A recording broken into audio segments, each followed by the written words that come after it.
Ahoy hoy, and welcome to this extended look at playing Minecraft with the new Nintendo 64 controller released for the Nintendo Switch. This has extra buttons and everything, which makes this whole thing much more possible. So let's slap the cartridge in and get playing some Minecraft. So first of all, we're going to have to set up our new world, which has been aptly named after the best controller of them all. I mean, just look at it. It's the N64 controller. And even as the seed, I've just left as N64. So let's create the world and get in there. And here we are in our brand new world. And immediately we're in a nice plains. So I'm just going to run through briefly how I've set the controls up. Obviously, I've got the control stick to move around. I've mapped the camera to the C buttons. Sensitivity's not great, but it was sort of the best I could do. I can jump with the A button. To mine, I've bound that to the Z trigger. Where is it? Here it is, underneath. So I can use that to mine some trees. Tree felling, eh? You know, very, very much on brand. I also have bound placing blocks I put it on B for whatever reason I felt like. And this seems to work for all the basic controls that I've got using the main face buttons on the N64 controller, at least so much as I can mine, or in this case chop down trees. I've bound sprint to the R button so I can truly go fast. Let me just use walking speed there, and then sprinting speed where I can just tap the R button, so I've got it on toggle. Which is working quite nice. ZR I've got set up to open up my crafting menu, and I can actually use the C buttons to move the logs around and actually craft some oak planks. So I can mine and I can craft, so we're doing well so far.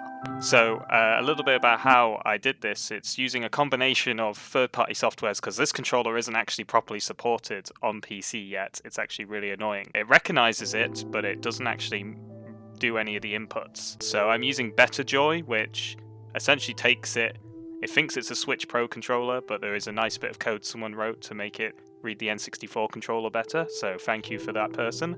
And once that's been read, I'm using Joy2Key to then use those button inputs to map the buttons to different keyboard and mouse setups, therefore working with Minecraft Java Edition. I'm having a lot of issues at the moment trying to get this to work on Steam, mainly due to the fact it thinks it's an Xbox 360 controller and it loses its mind because there's only one control stick, so it really struggles with that. So I'll put a screenshot of my key bindings for them all in Joy2Key, which should show how what each button has been mapped to, and pretty much going to whatever the default Minecraft controls are.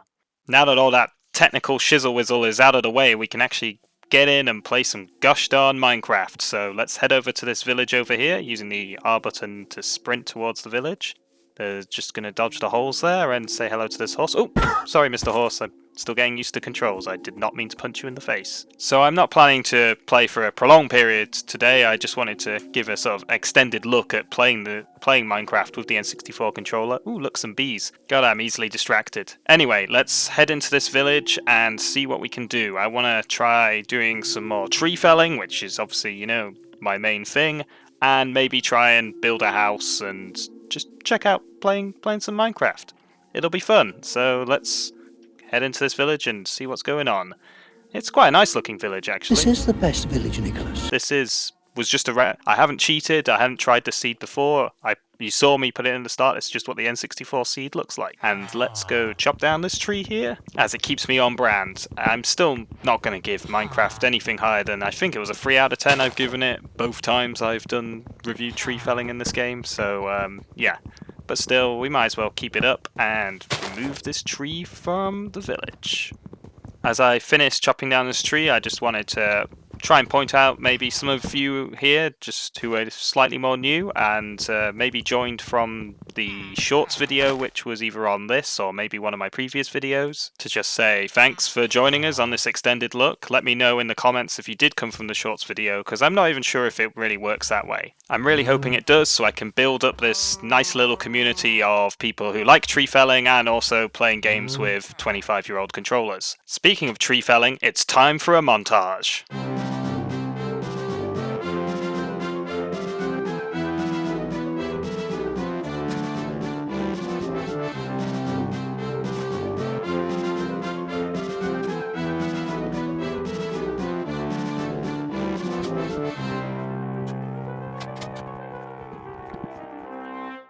Okay then, so that's enough wood for now and get started with that. Wrong button. And we should have plenty of acacia logs, which may not fit in with the village's aesthetic. I remembered how to use the shift key. Isn't that nice? But I'm sure the local townspeople won't mind. The monstrosity we're about to build.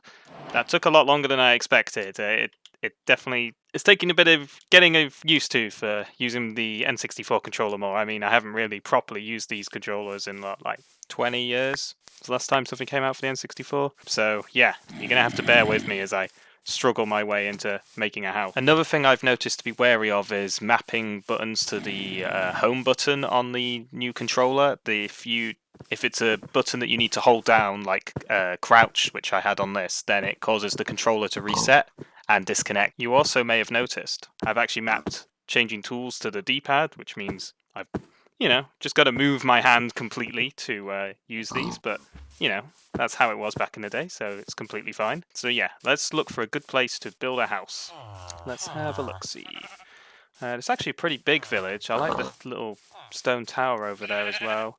Got farms down there, there's a horse, got lots of pigs, so we've got meat on the menu, which is nice. We've got quite a lot of villagers here. Yes, be quiet please. There's a desert over there. I'm not sure if I want to build next to the desert. Maybe by the water where I came from originally. I'll build my house out there. Although it is starting to get dark and I'm getting scared, so I think I might actually camp out in one of the villagers' houses, and I'll catch you in the morning. I may also steal whatever is in his chest here. Ooh, yes, we're going to be taking all this. So yeah, I'll see you in the morning. Oh, and I woke up and wow, it really is a beautiful morning. Someone's plugged in the N64 expansion pack because it's looking a lot nicer out there. Thank you for letting me use your bed, by the way. Oh, 2 of you in here as well? Well, what a night we've had.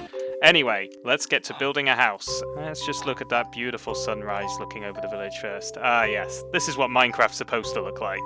The N64 expansion pack really making a difference here. Right, anyway, let's get to building some kind of crappy house, as I'm quite limited. But now that the water actually looks nice, I'm quite happy to build next to it. Where's a nice sunny spot? Maybe over here, so we just clear off some of all this grass.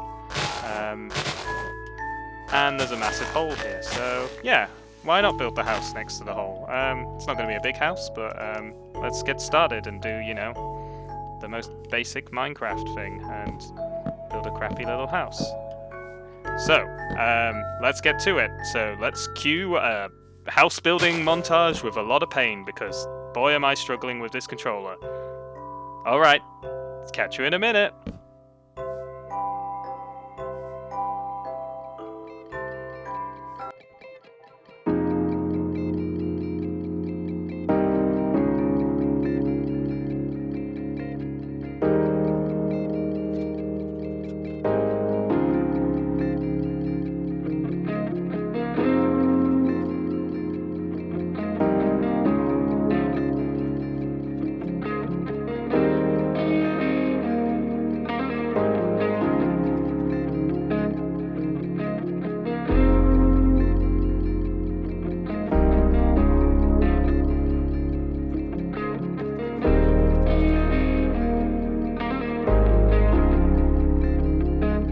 And here we are. The house is just about finished. I just need to make the finishing touches to make the house livable, so I'm going to need to borrow your bed, Mr. Testificate, so I hope you don't mind. Thank you very much. One last thing I'm going to need for the house is actually a light source, so I'm just going to borrow this torch off the front of your house. You won't notice, you've still got one left. So here is my beautiful house that I've built using this N64 controller.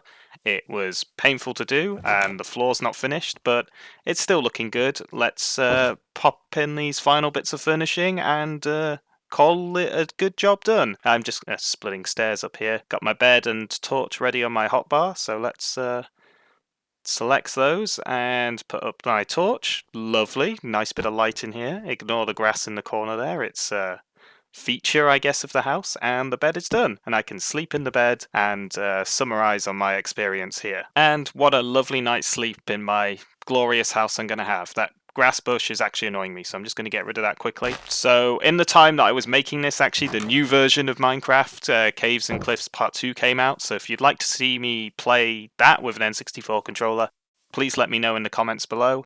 I think I've done pretty well here. It was quite painful using this controller. I mean, just look at it. It's not really designed for this, and I guess it was sort of fun to do. I'm happy to play more, but I'm also want to check out some different games. So if you have any suggestions, let me know in the comments below. I think my house fits in with the village's rustic aesthetic, right? I'm sure no one will come and try and blow it up at some point. We begged him in vain to make his residence more in keeping with the village's rustic aesthetic. Anyway, thanks again for watching. Until next time, goodbye!